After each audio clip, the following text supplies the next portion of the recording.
இயேசு கிறிஸ்துவின் நாமத்தில் அன்பின் வாழ்த்துக்கள். இந்த நாளில் ஆண்டவர் உங்களுக்கு தருகிற வார்த்தை ஓசியா அதிகாரம் 12 வசனம் 6. இடைவிடாமல் உன் தேவனை நம்பிக்கொண்டிரு. பிரியமானவர்களே, இந்த கால வேளையில அவங்களோடு கூட ஆண்டவர் இந்த வசனத்தின் மூலமாக பேச போகிறார்.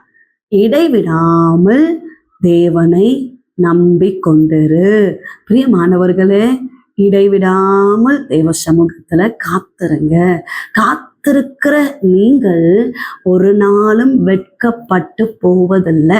சாத்ராக், மேஷாக், ஆபேத் நேகோவுடைய வாழ்க்கையில பயங்கரமான ஒரு பிரச்சனை வந்தது, பயங்கரமான ஒரு நெருக்கம் வந்துச்சு.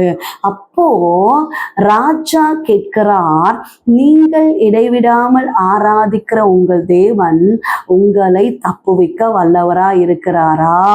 கர்த்தர் உங்க வாழ்க்கையில அற்புதத்தை செய்வாரா? கர்த்தர் உங்க வாழ்க்கையில அதிசயத்தை செய்வாரா அப்படின்னு ராஜா கேட்கும் போதுதான் அவங்க தைரியமா சொல்றாங்க, எங்கள் ஆண்டவர் எங்களை விடுவிக்க வல்லவர். தானியேலும் சொல்லுகிறாரு, நான் ஆராதிக்கிற என் தேவன் என்னை தப்புவிக்க வல்லவர். ஏன்னா அவரை மட்டும்தான் நான் நம்பியிருந்தேன், அவரை மட்டும்தான் நான் ஆராதித்தேன். எல்லா நெருக்கமான சூழ்நிலையில என்னை தப்புவித்தாரு. அவர் என்னை விடுவித்தாலும் அவரை தான் ஆராதிப்பேன், விடுவிக்காமல் போனாலும் அவரை தான் ஆராதிப்பேன் அப்படின்னு சொல்லி தைரியமா அந்த வாலிபர்கள் சொல்லுகிறதை நம்ம பார்க்கிறோம். பிரியமானவர்களே, இடைவிடாமல் ஆராதித்த அந்த வாலிபர்களுடைய வாழ்க்கையில கர்த்தருடைய பயங்கரமான கிரியை வெளிப்பட்டது. எல்லாரும் ஆச்சரியப்படத்தக்க வகையில கர்த்தர் தம்முடைய மகிமையை வெளிப்படுத்தினார். சாத்ராக், மேஷாக், ஆபேத் நேகோவுடைய வாழ்க்கையில அவங்க 3 பேரை தான் எரிகிற அந்த அக்கினி சூளையில போட்டாங்க. 4வதாக தேவ வல்லமை இறங்கி வந்தது, தேவ சாயல் இறங்கி வந்தது. பிரியமானவர்களே, சிங்கத்தின் கெபிக்குள்ளாக கர்த்தர் தம்முடைய தூதனையே அனுப்பி தானியேலை பாதுகாத்தவரே. நம்முடைய ஆண்டவர் எவ்வளவு வல்லமையுள்ள ஆண்டவர். இடைவிடாமல் அவரை நோக்கி கொண்டிருங்க, இடைவிடாமல் காத்துருங்க, இடைவிடாமல் அவரை நம்புங்க. கர்த்தர் உங்களை ஆச்சரியமாய் நடத்துவார். உங்க வாழ்க்கையில பலத்த கிரியைகளை வெளிப்படுத்துவார். செபிப்போம்.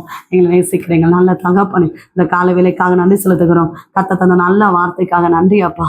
இடைவிடாமல் அவரை நம்பிக்கொண்டிரு என்று பார்க்கிறோமே.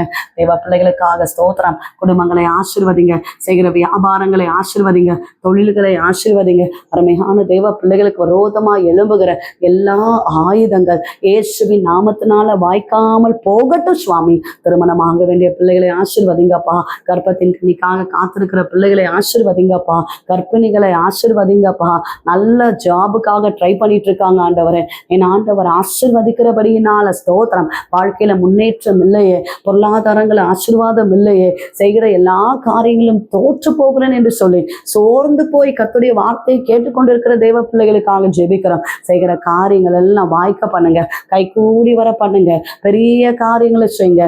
தடைகள் எல்லாம் மாறட்டும் சுவாமி. இந்த நாள் முழுவதும் கர்த்தர் நடத்துவீராக. ஆசீர்வதிங்கப்பா, கூட இருந்து நடத்துங்கப்பா. இயேசு கிறிஸ்துவின் நாமத்தில் ஜெபிக்கிறோம் எங்கள் ஜீவனுள்ள நல்ல தகப்பனே, ஆமென்.